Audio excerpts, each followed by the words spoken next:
Oi galera, vamos retomar a parte da química orgânica, que começamos na última semana antes da paralisação e por causa da quarentena. Para você que foi, é uma revisão, tá? Galerinha, temos que lembrar alguns acontecimentos importantes. Em 1777, Bergman separou a química em duas grandes áreas, tá? A química orgânica e a química inorgânica. É bom você acompanhar aí com a sua apostila a partir da página 71, ok? E os acontecimentos, as descobertas, as crenças daquela época foram decorrendo de tal forma que Berzelius definiu a química orgânica como a química dos compostos dos seres vivos, e só era possível de acontecer porque os seres vivos tinham uma força especial, a tal da força vital. Era uma força que ninguém conseguia isolar, que ninguém conseguia saber onde estava, mas acreditava-se que os seres vivos tinham essa força vital. Tá? Em 1828, só em 1828, Friedrich Euler conseguiu provar, conseguiu colocar aí um ponto final na ideia do vitalismo, essa crença que existia uma força vital. A partir de qual reação? Quando ele conseguiu sintetizar em laboratório, né, a ureia. A partir do momento que ele sintetizou um composto orgânico, a química orgânica como inerente dos seres vivos, ela começou a ser demolida. O Friedrich, ele sabia que o que ele estava fazendo era algo muito importante. Ele chegou a mandar uma carta para um amigo. Veja, o que eu fiz tal, siga o mestre. Alguma coisa bem no estilo que ele sabia que era algo muito importante. A química orgânica, a partir de então, ficou sendo definida como a química dos compostos de carbono. Não só apenas os compostos de carbono, mas essencialmente desses compostos, chomos, né? Carbono, hidrogênio, oxigênio, nitrogênio, fósforo e enxofre. Os compostos de carbono, essencialmente, tem que ter o carbono. E, na maioria dos casos, o hidrogênio. Porém, esses compostos aqui, o hidrogênio, o oxigênio, o nitrogênio, o fósforo e o enxofre, estão presentes em boa parte dos compostos orgânicos. Tá, outra coisa que é importante, eu pedi até para o pessoal que estava em aula grifar, era o seguinte, está aqui na página 71, química orgânica é o ramo da química que estuda a maioria dos compostos de carbono. Por quê? Nem todos os compostos de carbono são considerados como compostos orgânicos. Tá? O carbonato de cálcio não é um composto orgânico. Você tem alguns compostos, o CO2 não é um composto orgânico. Então você tem vários compostos que não são considerados compostos orgânicos. Uma relembrada aí sobre questão de moléculas polares e apolares, da página aqui 72, que vai estar falando que os compostos polares dissolvem polares e os compostos apolares dissolvem apolares. O semelhante dissolve semelhante. Por quê? A maioria dos compostos orgânicos são essencialmente apolares. Você tem algumas moléculas aí que ela tem uma parte que é apolar, como se fosse uma cauda apolar, e você tem ali uma região polar. Exemplo, o próprio etanol. Você tem ali a parte que tem o carbono, que é bem apolar, mas a parte que tem o oxigênio, que é polar. Por isso que ele dissolve tanto em compostos polares quanto apolares. Mas é bom a gente estar retomando esse conceito para você lembrar que a maioria dos compostos orgânicos são apolares. Postulados de Kekulé. Kekulé definiu alguns postulados que são bastante importantes aí. O primeiro, está aí na partir da página 72. O primeiro, o carbono pode formar 4 ligações. Tá? O carbono ele faz até 4 ligações e essas ligações são iguais ou equivalentes entre si, que seria o segundo postulado. O terceiro postulado, o carbono pode formar cadeias, e vocês vão ver lá mais adiante, logo na sequência do nosso conteúdo, que isso é extremamente importante. O carbono faz cadeias enormes. Tá? Outra coisa que é bastante importante é a hibridação do carbono. Tá? Eu falei uma coisa com vocês na sala, mas eu vou dar uma retomada.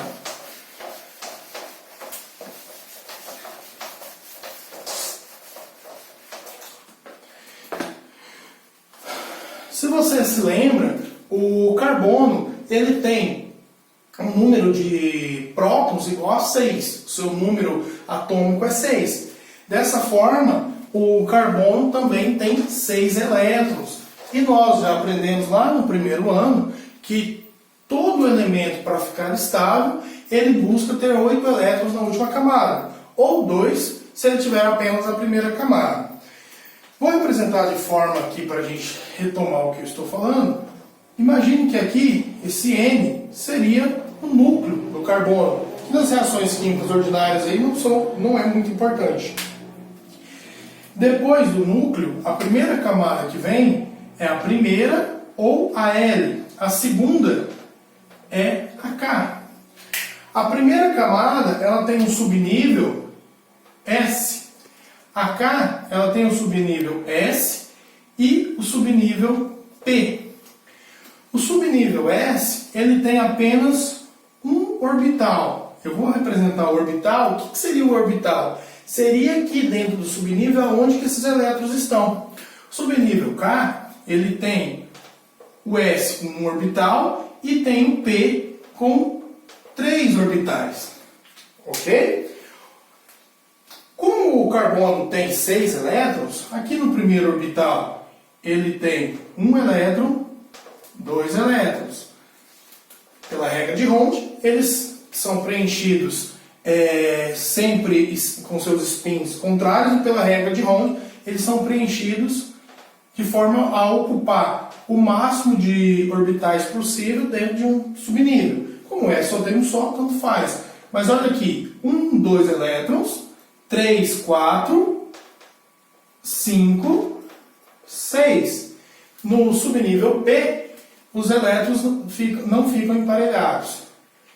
Ok, como a gente sabe que um orbital vazio não realiza ligação, o carbono deveria fazer apenas 2 ligações. E isso só acontece em alguns compostos, por exemplo, o monóxido de carbono. A maioria dos compostos que envolvem carbono, ele faz 4. Como isso é possível? Bom, através da hibridização. Vou representar aqui a camada K. Esquecendo da camada N, ela não é muito importante para representar a questão da hibridização. Aqui eu tenho o orbital S da camada K e o orbital P da camada K. Os elétrons que estão dentro desses orbitais. A hibridização se dá quando esse átomo recebe energia do exterior, um elétron do subnível S da camada K, ele fica excitado, ele salta para um nível mais externo, no caso, no subnível P, para um orbital do subnível P. Então, vou apagar ele aqui. Ele sai daqui do subnível S, do orbitalzinho que ele estava no subnível S, e vai para o orbital do subnível P. Nesse momento, eu digo que está ativado a hibridização. A hibridização, propriamente dita, vai acontecer a partir de agora.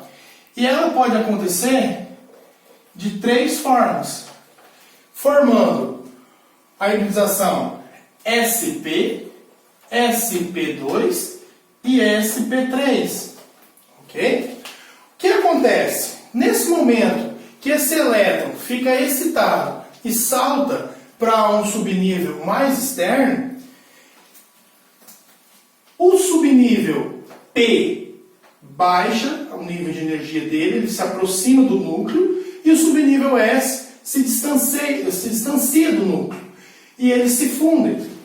Por isso que se diz que hibridizou, formou um híbrido, um subnível novo, subnível SP. no caso do subnível SP, você tem a seguinte situação. Você tem o subnível S e apenas um orbital do P. Por isso que eu chamo de SP. E o que sobra aqui? Sobram dois orbitais P's puros.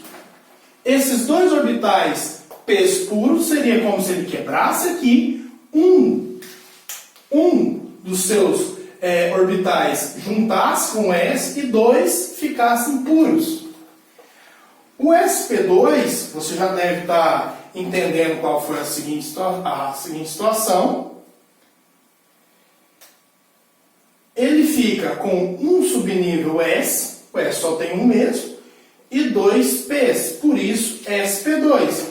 E sobra um P puro. Então eu falo aqui, ó, o subnível S, um que ele tem, o orbital que ele tem, 2 do P, e sobra um P puro. S1, P2, que vieram do P.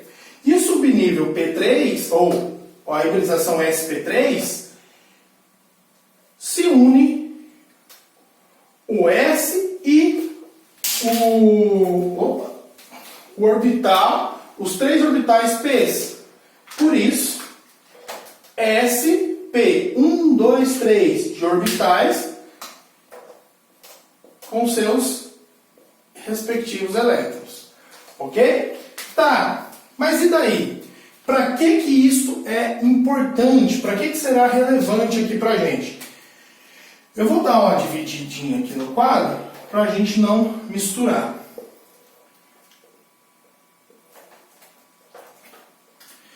No SP, não sobraram dois P's puros, né? Vou colocar aqui o Pzinho e aqui o P. Não sobraram dois P's puros?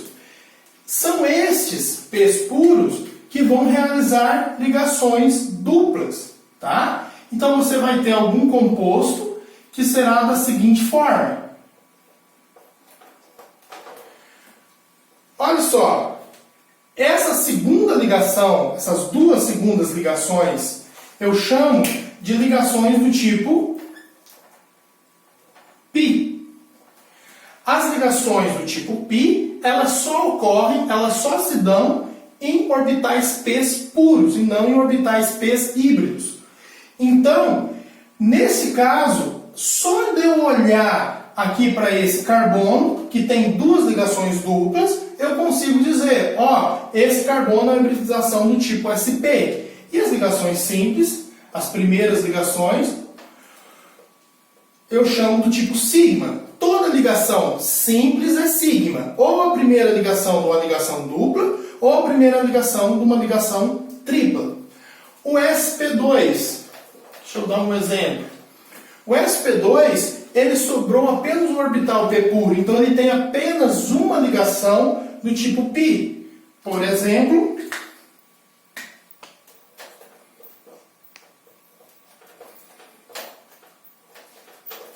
percebam aqui a primeira ligação simples, sigma, a segunda ligação simples, sigma, a primeira ligação da ligação dupla é do tipo sigma, a segunda ligação não. Ela já é classificada do tipo π.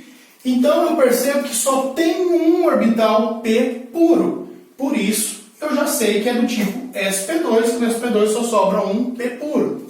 E aqui eu tenho um exemplo da sp3.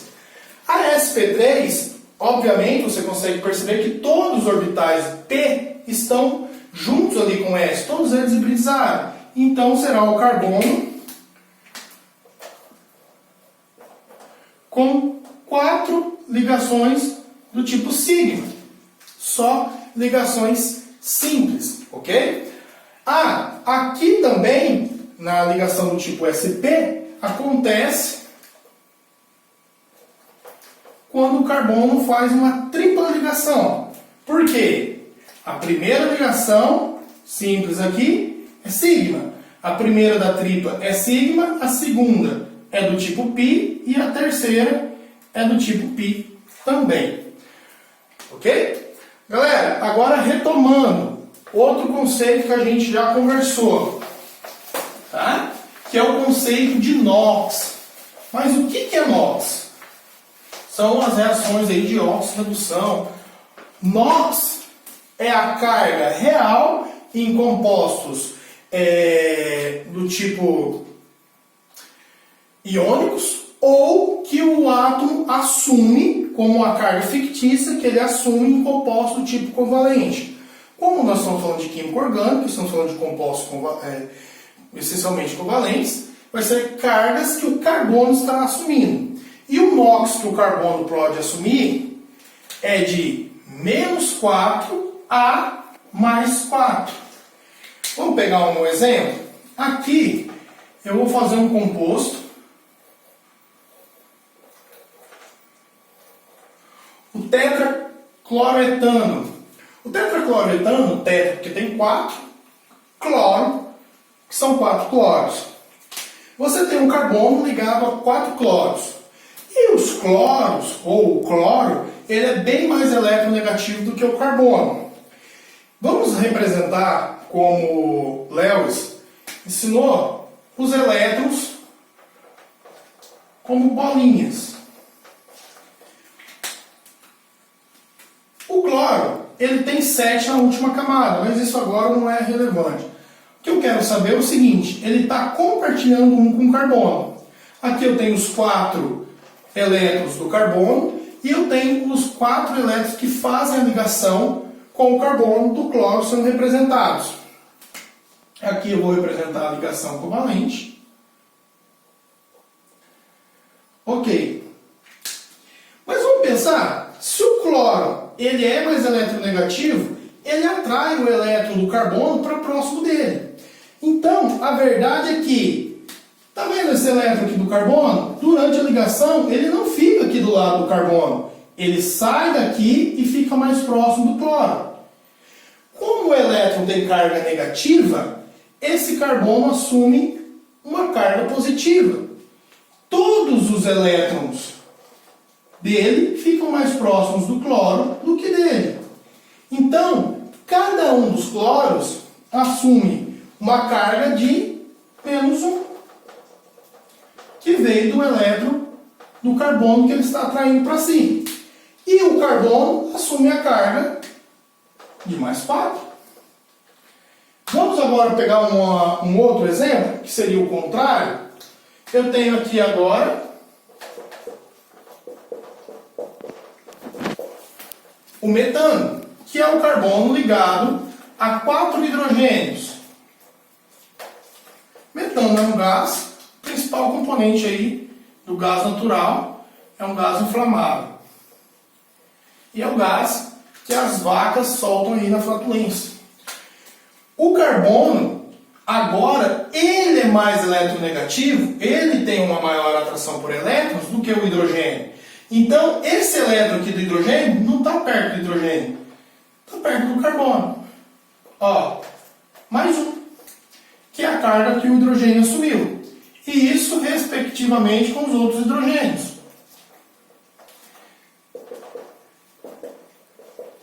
Nesse caso, os elétrons aqui dos hidrogênios foram atraídos para o carbono que é mais eletronegativo do que os hidrogênios. Então esse carbono assumiu a carga de -4, que são de cada um dos 4 elétrons que ele atraiu do hidrogênio, e cada um dos hidrogênios de +4.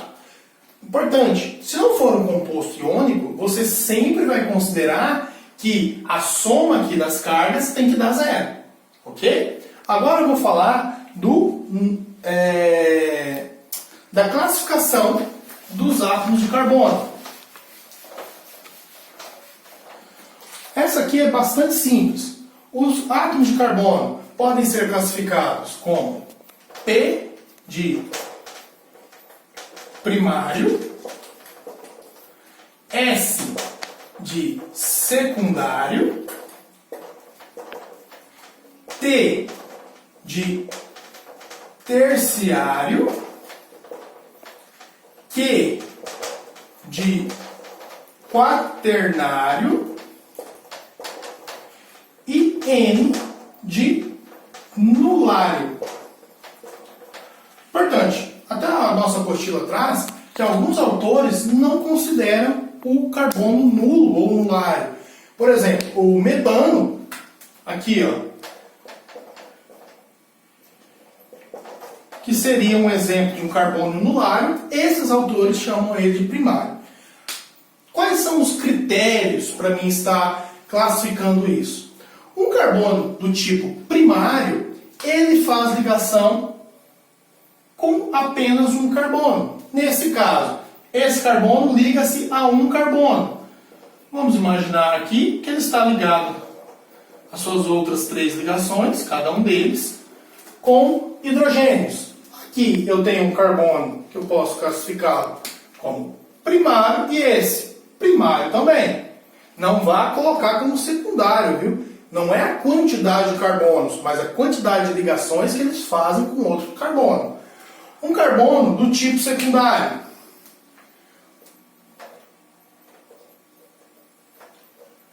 Olha aqui, nessa estrutura, eu tenho um carbono, esse aqui, o do meio, que é do tipo S, secundário, e 2 primários em torno dele. Um terciário, vou dar aqui um exemplo. Esse aqui seria um exemplo de carbono do tipo terciário. Ah, mas ele não tem as 4 ligações? Todos eles têm, eu só não estou representando. Só estou representando as ligações com carbonos. Ele está ligado a 1, 2, 3, então ele é um carbono do tipo T, de terciário. Um carbono do tipo quaternário, todas as suas ligações são com outros carbonos. Então ele é um carbono do tipo Q, do tipo quaternário. E aqui o exemplo que eu já tinha falado, do metano, que é um carbono do tipo N, nulário. Ok? Agora eu vou querer que vocês façam os exercícios da apostila e vou estar colocando um post específico para isso, para vocês estarem acompanhando no decorrer da semana. Até a próxima!